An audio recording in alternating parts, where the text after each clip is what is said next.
Hello, this is Barry Andrews from Shriekback.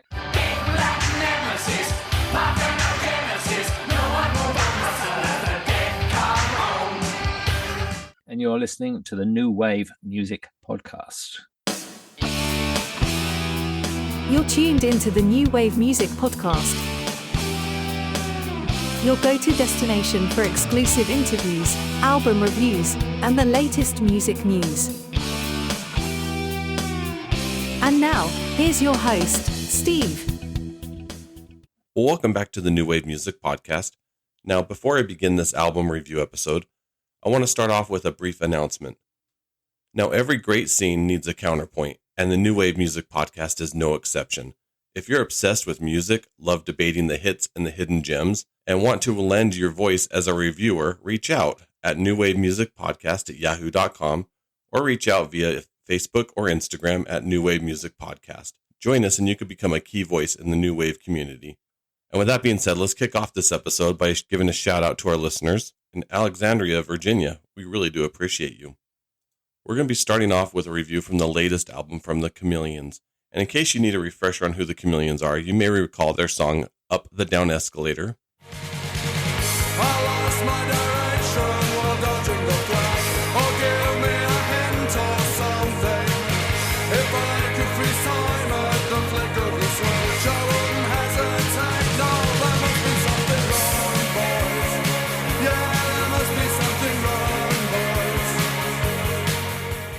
Don't Fall.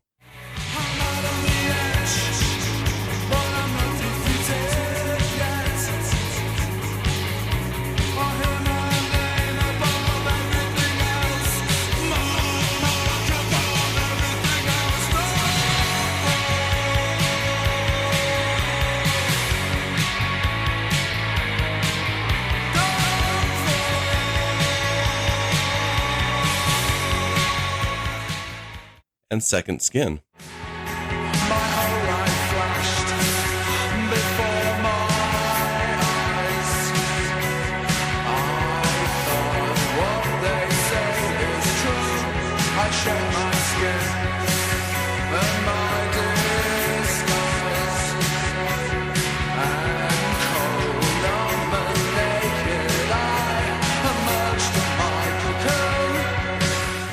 The new album from the Chameleons is Arctic Moon. It was released back in September 2025. It's their fifth full-length studio album. Featured on this album is Vox, aka Mark Burgess, who recently changed his name. He's on vocals and bass. And with the name change, Vox said, "I've changed. I went through a very profound transition. I went on a retreat.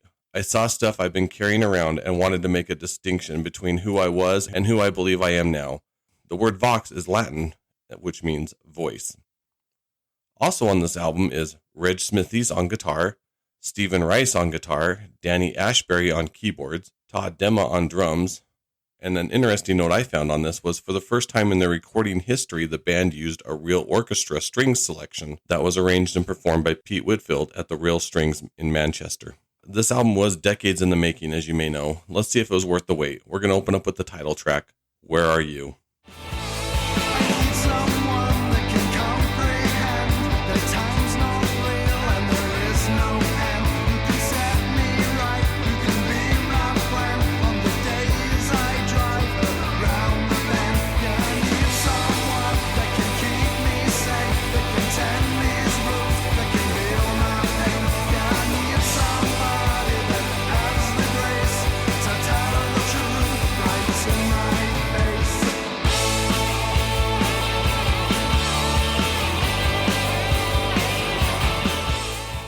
The album opens up with this song, which the title feels instantly like it's asking both a question and a statement. From the first few seconds, it's clear the Chameleons haven't lost their touch for atmosphere.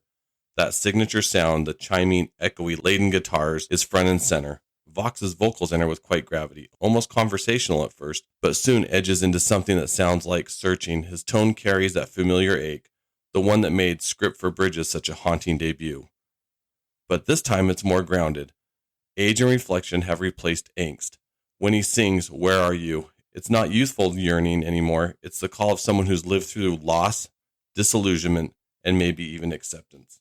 Musically, the guitars from Reg Smithies and Stephen Rice interlock in a way that feels both nostalgic and fresh. Todd's drumming is on point, while Vox's bass quietly anchors everything into place.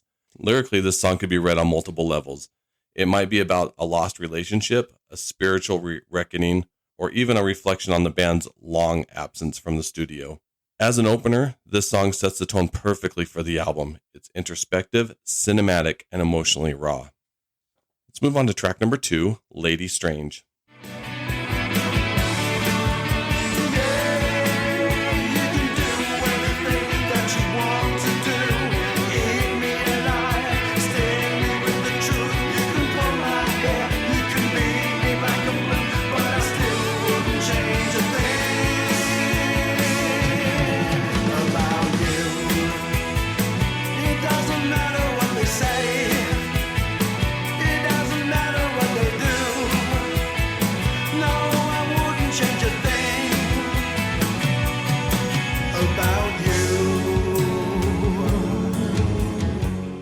The song kicks off with a bright, chiming guitar, Reg Smithies and Stephen Rice interlocking again with that unmistakable Chameleons chemistry.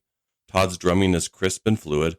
Vox's bass is taut and melodic, guiding the song's rhythm more like a leading instrument than a background anchor. When Vox's vocals enter, the tone shifts. There's something playful but haunting in the delivery. His voice doesn't just reach for youth. Instead, it leans into gravel and gravity. Musically, the band balances procession with texture. Danny Ashbury's keys flicker subtly beneath the guitars. The production ensures every instrument has room to shine. What makes Lady Strange powerful isn't just its melody, it's its duality. It's essential yet detached, melodic yet mysterious. The Chameleons have used the space and echo as an emotion here.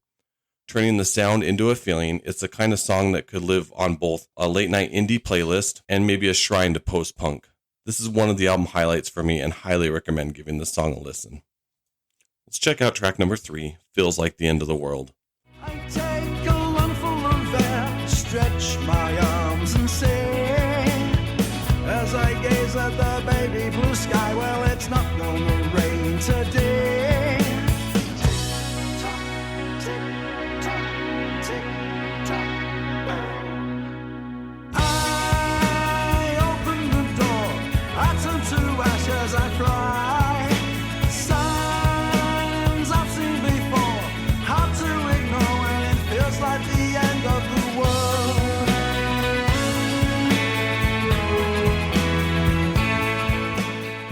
The song opens up with Reg Smithies and Stephen Rice's guitars. Vox's bass creeps in beneath them while Todd's drumming enters slowly.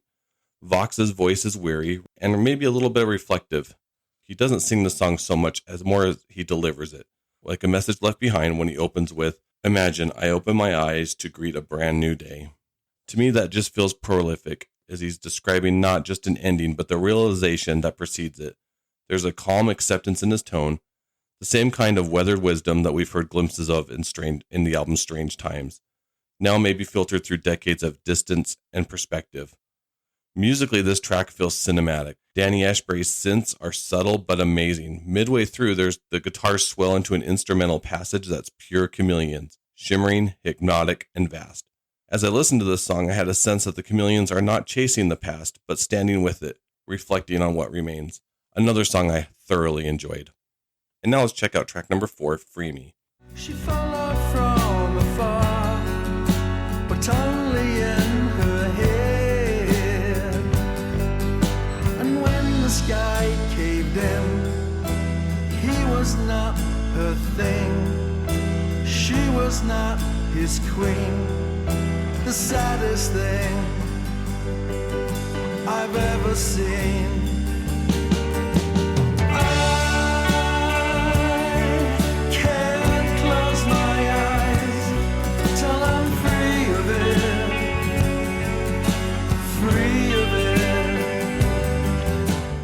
The song opens with guitars coming in softly mixed with light percussions.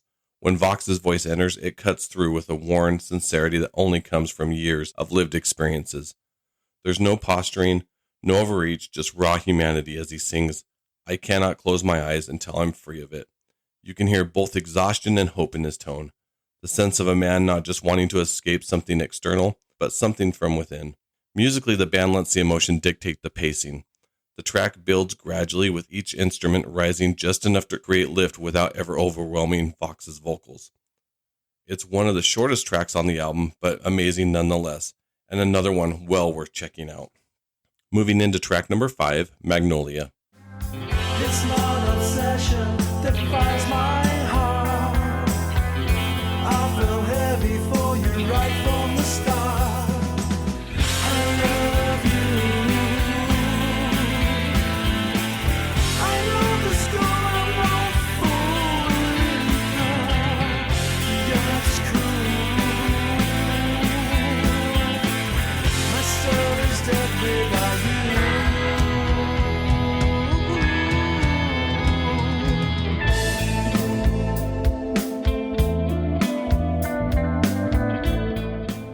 The song begins quietly. A lone guitar tone rings and quickly blends with some soft percussions. Vox's vocals come in mixed differently than what we've heard before on the album. This is a slow burn that Vox and the band take their time to build up. The song reaches its climax halfway through and then moves back into that slow burn with haunting lyrics like, "My soul is dead without you." For me, Magnolia is pure Chameleons poetry. Delicate, haunting, and deeply human. It's a song about fleeting beauty of what once was, and the peace that comes from remembering it with love instead of sorrow. And that's going to take us to track number 6, David Bowie Takes My Hand. Pull me up, pull me out. I'm falling too fast.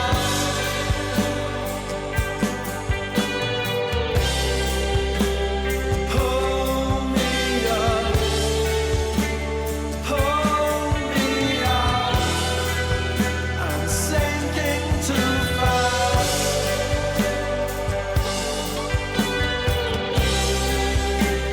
Take my hand. The track opens with a swirl of guitars, setting the tone of luminous, floating, like stepping into a walking dream. When Vox begins to sing, it's not as the fan speaking to an icon, but as a fellow traveler. There's a reflective calm in his phrasing to the lyrics, hit like a benediction, a nod to Bowie's own recurring themes of transcendence, identity, and cosmic unknown. Lyrically, this song reads both personal and universal. On one level, it's Vox reaching across to acknowledge a figure that helped shape his artistic compass. On another, it's a reflection of death and continuation. This is a track that fans of the band and Bowie should discover. I'm curious what our listeners really think of this one. For me, it's a track I really enjoyed, and as we like to say on this podcast, that you're going to need a good pair of headphones to fully enjoy the experience. And just like that, we've reached the final track of the album, Saviors Are a Dangerous Thing. All the monkeys part to let him pass. Thinks he's Jesus riding on an ass. Super Nero and his ego smile as they worship the king, dancing the tango with opinions. Roasted minions bow as they're kissing the ring. Saviors are a dangerous thing. Closing track may not only be the best track on the album, but one of the Chameleons' best. From the opening notes, there's a sense of unease, as Reg Smithies and Stephen Rice again create a musical atmospheric medley that feels both taut and uneasy. Then Vox's vocals enter, steady, deliberate, and heavy with experience. He doesn't sound angry, but resolute, as if he's seen too much to be fooled again. Saviors are a dangerous thing, he warns, and the lyrics continue with, "Far from everything you say and do." It's a striking moment, a lyric that speaks to the misplaced faith, to the dangers of letting others define your truth. When asked about this song in an interview, I found something that really stuck with me. Vox explains, "They reflect what has been happening globally and how senior officials line up to kiss the rings of clowns who regard themselves as self-proclaimed kings rather than elected statesmen." This song, Saviors Are a Dangerous Thing, stands out as one of Arctic Moon's defining moments, a song about self-awareness, disillusionment, and ultimately freedom. The Chameleons use darkness here, not as despair, but as an understanding, a recognition that sometimes the most dangerous thing we can do is wait to be saved. Again, this is another song well worth your time to check out. So my overall thoughts on this was an album I was not expecting in the best way possible. I was completely blown away and pulled in with each track. Maybe like you, I forgot about the Chameleons, and that is really a shame that it took me listening to this to remember how talented they are. This album to me is probably one of their best, if not the best album that they've put out. Needless to say, this album is one of the year's highlights for me, and one that I highly recommend to any fans of music to check out. You're listening to the New Wave Music Podcast. Now, let's take a look at what's new in the world of music news. First up in music news, The Cure have quietly confirmed on their website that they've completed recording 13 new tracks for an upcoming album. Considering how long it took Songs of the Lost World to arrive, I'm cautiously optimistic we might hear this new material sooner rather than later. Next, Pop Will Eat Itself have just dropped a new track entitled Built for Fun. Hold your fire, no desire, cause the mood is getting kinda lighter. In the cypher, I decipher life and get spider. Lines done with precision, mission to enlighten. Always from the darkest corners where the shadows keep fighting. Life's a puzzle, it's a hustle, missing pieces. In the belly of the beast is where the swelling increases. I navigate the bars with a pen and a pad. Around every line of bodies like a truth that I had. Hey man, where you from? A black country and Birmingham. We leave a smoking gun, we shoot and fire shenanigans. Where you from? Black country and Birmingham. We leave a smoking gun. We sure shot shit hot, built for fun. This is from their forthcoming album, Delete Everything. And in a surprise move that nobody saw coming, EMF, yes, EMF, have released a cover of Bauhaus's classic Bela Lugosi's Dead.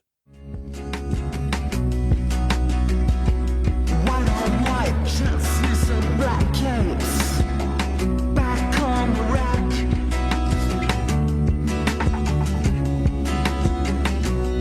Lugosi's dead, about to let the bats out.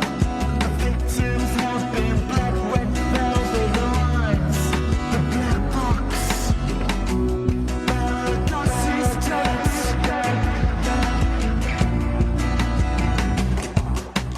Again, curious on your thoughts on that one. Was this either the remake we needed or the remake we didn't need? And finally, Daniel Ash is back with a new project called Ashes and Diamonds. This one also features Bruce Smith from Public Image Limited.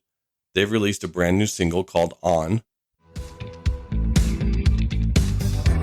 It's double trouble. The drink waves on. The treasure hunt is on. Sister, sister.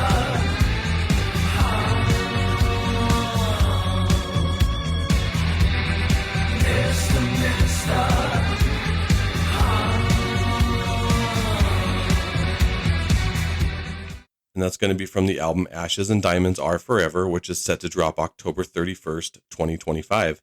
And I have a feeling we're going to be hearing more from them in an upcoming episode.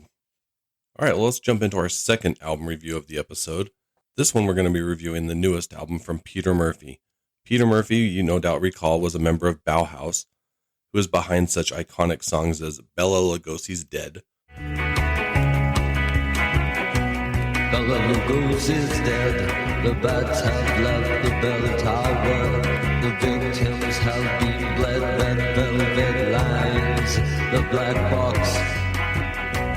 Bela Lugosi's dead.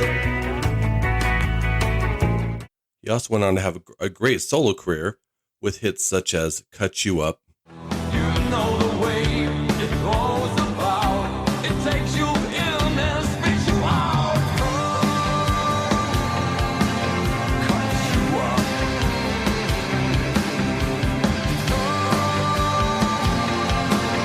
Cut you up. And All Night Long. Feel the light. The air is wide open. Oh, you see the light, it's coming through.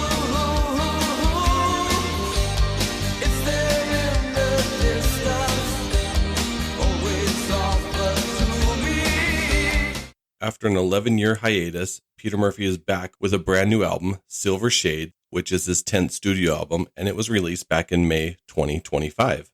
This album features Peter Murphy, of course, on vocals, Martin Youth Glover on guitars and bass, Michael Rendell on synthesizers, keyboards, and strings, Eddie Bada on synthesizers and drums. Also features a few guest musicians, Trent Reznor, who lends his vocals on a few tracks, along with Dana Carey of Tool, Justin Chancellor of Tool, as well. They help out on drums, percussions, and bass, respectively. And Boy George also joins Peter Murphy on a track on this album. How is Peter's return to the solo spotlight? Let's start listening to this album and find out. We're going to kick things off with track number 1, Swoon, featuring Trent Reznor. Reaches up to taste the fruits. I asked the first for a roots. I am whoever who. What else can I do? Swoon.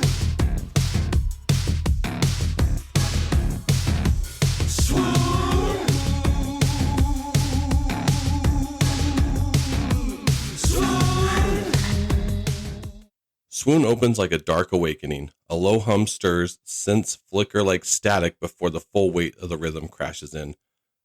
Peter Murphy's vocals enter the mix with authority and that deep bass that reminds us of why he is the godfather of goth. This track feels both cinematic and intimate. Trent Reznor's presence haunts the production. His industrial fingerprints are woven throughout the arrangement, from the ghostly backing harmonies to the anxious undercurrent of machine pulses. Murphy's performance is commanding. Every phrase carries the weight that he's known for, but here it feels grounded in age and reflection. The mix between his goth mystique and Reznor's digital precision gives the track a transgenerational electricity, one icon reflecting another. This is a strong way to start off the album, and I'm looking forward to listening to what follows. And that'll take us to track number 2, Hot Roy. In a blind move we will snap. It was all we ever wanted. From Harry to alcove, from screen kiss to tech. No longer a middle, immutable icons. A kiss blow to Zigger. The future was coming. I'm thin and I'm white. He's swallowed tight. We're lost from the hollow. On this track, drum machines crack, bass lines snarl, and Murphy leans into a sly, almost haunting vocal delivery. The lyrics read like a coded ritual or feverish chant. It pulls its listeners into a trance that's equal parts dance floor and seance. Flashes of distorted guitars, layers of rhythmic programming, and Murphy's voice circling the mix as a reminder that Murphy's darkness has always had rhythm, that beneath the gothic gravia, there's an instinct to move. And that's going to take us to track number 3, Chapera.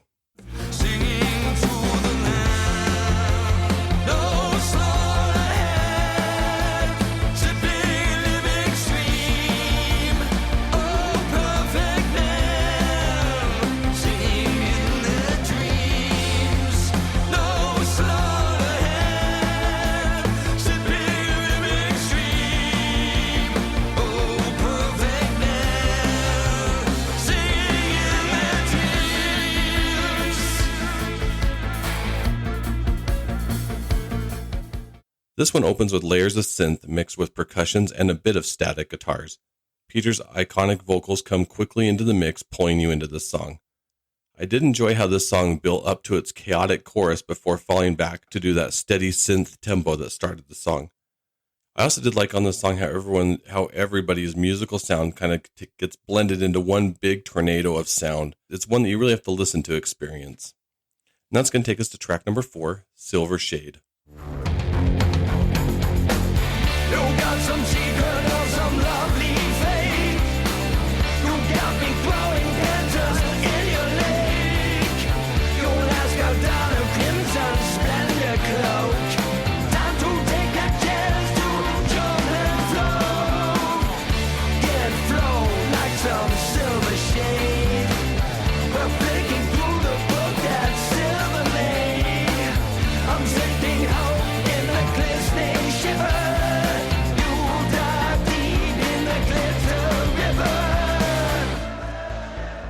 The title track starts off with a mix of infectious guitars and percussions.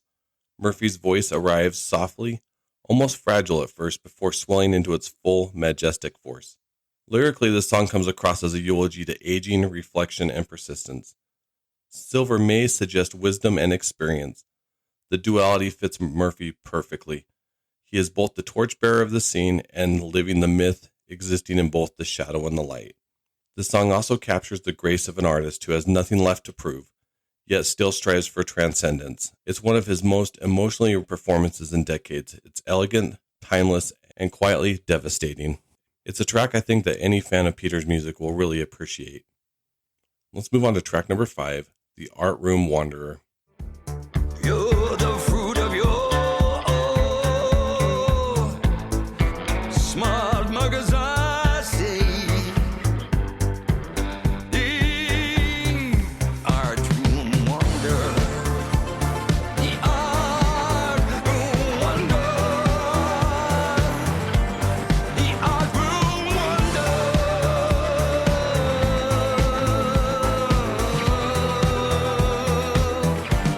The art of wonder. The art of wonder. And this one also features guest Justin Chancellor from Tool. Sonically, this is one of the album's richest tracks. It's mixed with Murphy's vocal delivery that alternates between spoken incantation and soaring melody. That light synth that are in this song also act as a guide or a musical highlight that really stood out to me. Midway through, the song opens up into a breathtaking bridge, a moment of controlled chaos where sound and emotion emerge.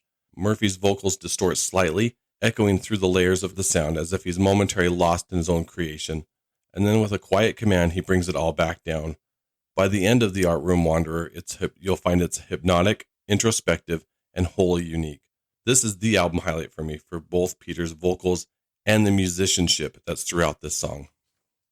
And we've reached track number 6, Meaning of My Life.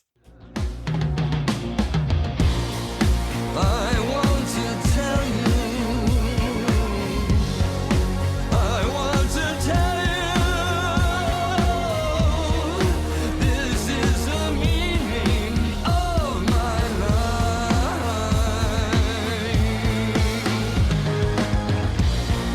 I want to tell you. I want to tell you. This is the meaning of my life.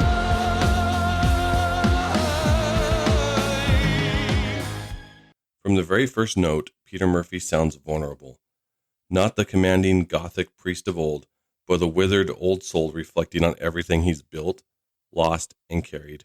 His voice, still rich and commanding, has softened here. Now, Murphy doesn't claim to know the meaning of life, but instead he sings like someone who is still searching. There's humility in his delivery, a willingness to admit uncertainty that makes this one of the song's emotional high points. You can hear the years in his tone, the triumphs, the exhaustion, and the gratitude. That takes us to track number 7, Xavier's New Boy. Of untried minds. Xavier, new boy. Almina's the cat. Spinning and jamming to the castanet clack.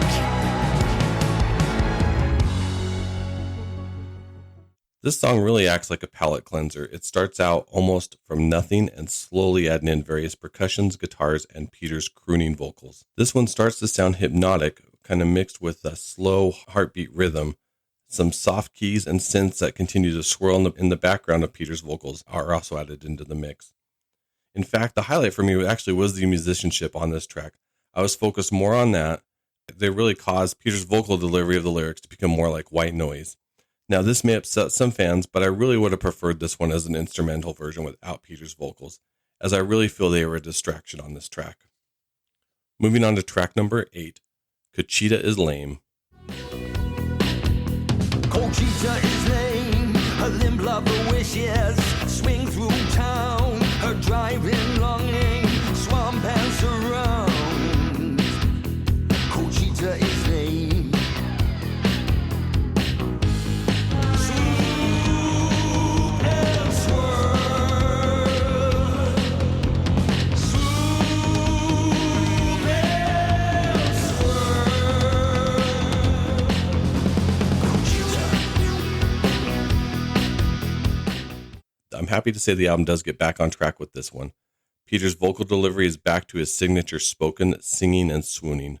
Midway through, the song breaks into a manic chant, Murphy layering his own voice into a chorus of ghosts, mocking, echoing, laughing, both to me absurd and menacing. One that's kind of well worth checking out, especially with the title of Conchita is Lame. Let's jump into track number 9, Soonsayer. As you tear out another, you rip away the fruit of a golden delicious. Artista.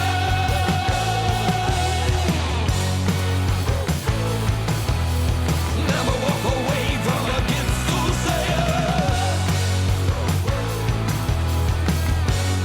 Artista.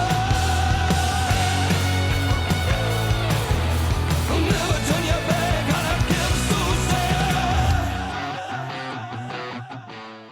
Rocking guitars and percussions open this track, a melody we have not yet heard on the album. Peter's vocals to me are uneven at times as he seems to be nearly screaming or never really finding his commanding style that we're used to on his vocals. This track again, I found myself to be taken out of the listening experience.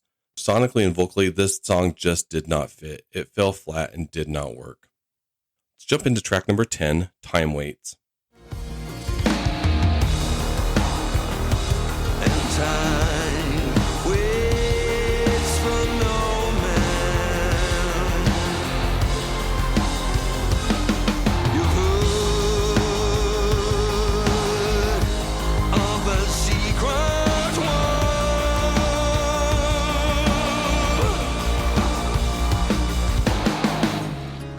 You've heard that time waits for no man. Beautiful Spanish guitar interlude opens this one. It's later mixed with some strings and clapping that quickly will pull you into the opening of this song. Peter's baritone vocals flood into the mix. I found the delivery of lyrics like "Time waits for no man" to be effective. The cinematic experience we experienced at the start of the album is returning. At times you may find yourself meditating and reflecting on the lyrics. One thing I found very effective on this song is how it ends. It ends all of a sudden abruptly just with the spoken word, time. It acts as one of the record's most quietly powerful moments, an experience you need to check out. Moving into track number 11, Sailmaker's Charm. Your white rain of snow as you tear apart the sailmaker's charm.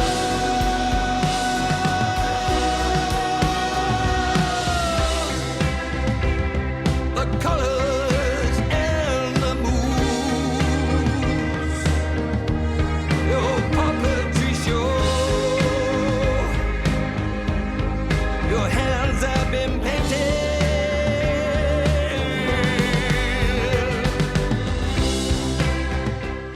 This track begins quietly with gentle tones and a soft rhythmic pulse. A distant cello comes into the mix, followed by an acoustic guitar and some strings as the song really begins to take shape. There's something about Peter's vocal delivery here. It's calm, measured. He sings of sails, storms, and journeys, but the imagery clearly runs deeper. As the song reaches its conclusion, the instrumentation begins to dissolve. The strings fade, the pulse slows, and only the faint echoes remain. The final moments of this song sounds like sails fluttering against the wind. And we've reached the final track on the album, track number 12, Let the Flowers Grow, featuring Boy George. I've been changing, and Mama told me, let her tears fall and make the flowers grow. I am changing.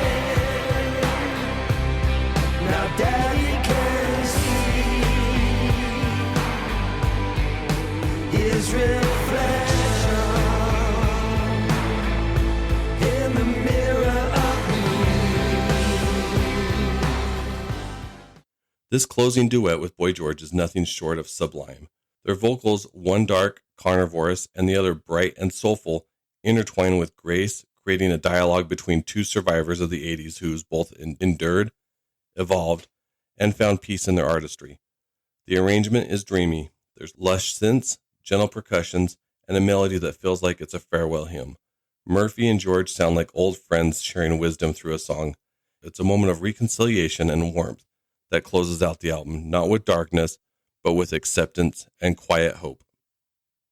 So overall on this album, to me, this was a hard one as it started off strong and really started to fall apart in the middle, but then bounced back with the final songs. This is one that I would have to give a mild recommendation. To me, this effort just did not connect as an album in whole.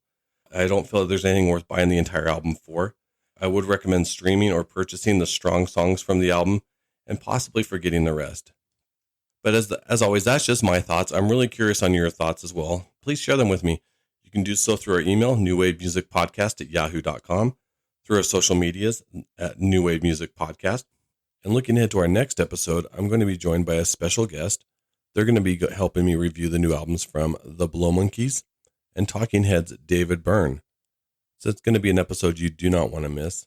If this is your first time listening, we thank you and ask that you please subscribe. That's a great way to support us. And if you enjoyed this episode, please feel free to leave us a 5-star review. You can find us on YouTube, Instagram, and Facebook. Just search for New Wave Music Podcast. We'll catch you on the next episode.